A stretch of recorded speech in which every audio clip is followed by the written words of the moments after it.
राधे श्याम। कुंभन दास जी का बहुत बड़ा परिवार था।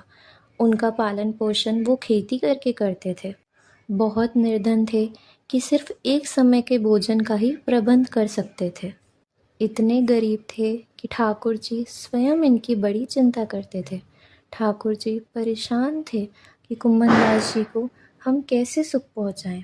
और कुंभन दास जी इतने महान महापुरुष थे कि श्रीनाथ जी को पद सुनाने जाते तो मंदिर में जो प्रसाद मिलता उसका सिर्फ किनका भर लेते। ठाकुर जी व्याकुल रहते थे कि ऐसा क्या उपाय करूं कि कुंभन दास जी कुछ ले ले। एक बार प्रभु ने राजा मान सिंह जी को प्रेरित किया। मान सिंह के मन में आया श्रीनाथ जी के दर्शन करने जाने का। जब कुंभन दास जी ठाकुर जी को पद सुना रहे थे, मान सिंह जी उसी समय पहुँचे।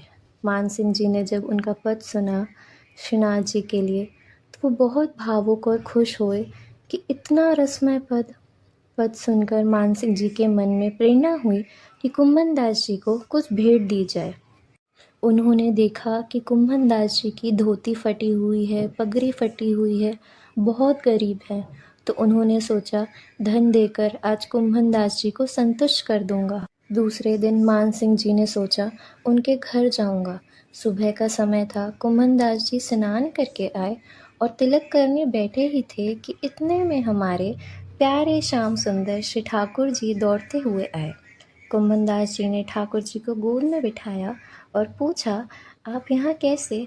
तब ठाकुर जी ने कहा, आज मैं तुमसे एक अत्यंत दुर्लभ और महत्वपूर्ण बात कहने आया हूँ, मान जाना। कुंभन दास जी ने कहा, बोलो प्रभु, आज आप इतना घबराए हुए क्यों हो? घबराए हुए इसलिए थे क्योंकि उन्हें पता था कुंभन दास जी उनकी बात नहीं मानेंगे।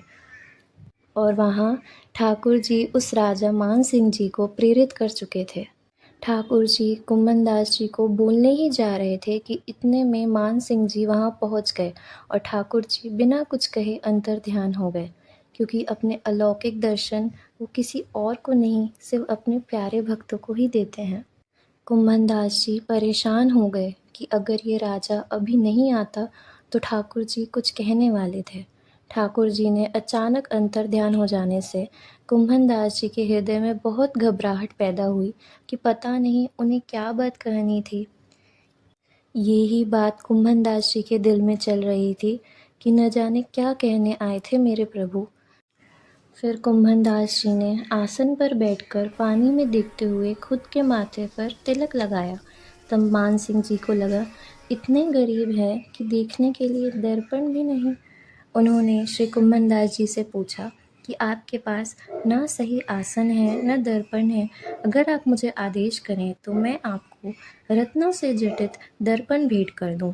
कुंभन दास जी ने कहा, इस टूटी झोपड़ी में रत्नों के दर्पण को देखकर हम क्या करेंगे? हमारे किस काम आएगा? देखो, हमारे ऊपर श्रीनाथ जी की अनंत असीम कृपा है। हमें आपसे दर्पण नहीं चाहिए। राजा मान सिंह जी ने हाथ जोड़ा और 1000 स्वर्ण मुद्राएं अर्पित की और कहा, ये तो ले लो। कुंभन दास जी ने कहा, नहीं, हमें जो श्रीनाथ जी ने रूखा सूखा दिया है वही हमारे लिए पर्याप्त है।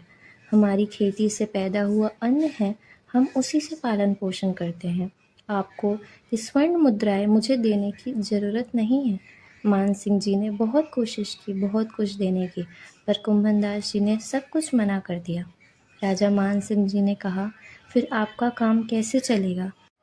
बोले, यह श्री वृंदावन धाम है। यहाँ के जो पेड़ हैं यही फल देके हमारा पालन पोषण करते हैं। राजा हाथ जोड़कर खड़े हो गए, बहुत परेशान। मान सिंह जी ने कहा, कुछ तो आदेश कीजिए। कुंभन दास जी ने कहा, यह आदेश है कि आप इधर कभी मत पधारिएगा। राजा ने मन ही मन उनके चरणों में प्रणाम किया और सोचे, विरक्त त्यागी तो बहुत देखे, लेकिन गृहस्थ त्यागी कुंभन दास जी जैसा मैंने पहली बार देखा। माया के भक्त तो बहुत देखे, पर श्री हरि के भक्त पहली बार देखा। मान सिंह जी ने उनसे आशीर्वाद लिया और चले गए। इतनी निष्ठा, इतना प्रेम प्रभु के लिए उन्होंने कभी नहीं देखा था। जैसे ही मान सिंह जी गए, ठाकुर जी आ गए।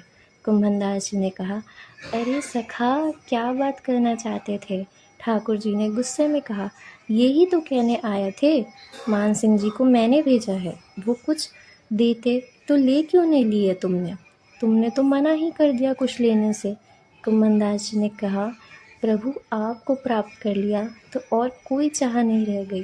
क्या आपको प्राप्त करने के बाद कुछ लेने की इच्छा रहती है क्या? जब आप मेरे हो तो मुझे कुछ नहीं चाहिए। ठाकुर जी प्रेम विभोर होकर कुम्भनदास जी से लिपट गए। यही तो है एक भक्त की प्रेम की शक्ति। ठाकुर जी बच्चे की तरह दौड़कर उनसे लिपट गए और दोनों ने एक दूसरे को बहुत प्रेम किया। जिनके हिस्से में स्वयं ठाकुर जी हो, उसे सांसारिक सुखों से क्या मतलब। तो राधे राधे, फिर मिलेंगे ठाकुर जी की प्यारी सी कथा के साथ।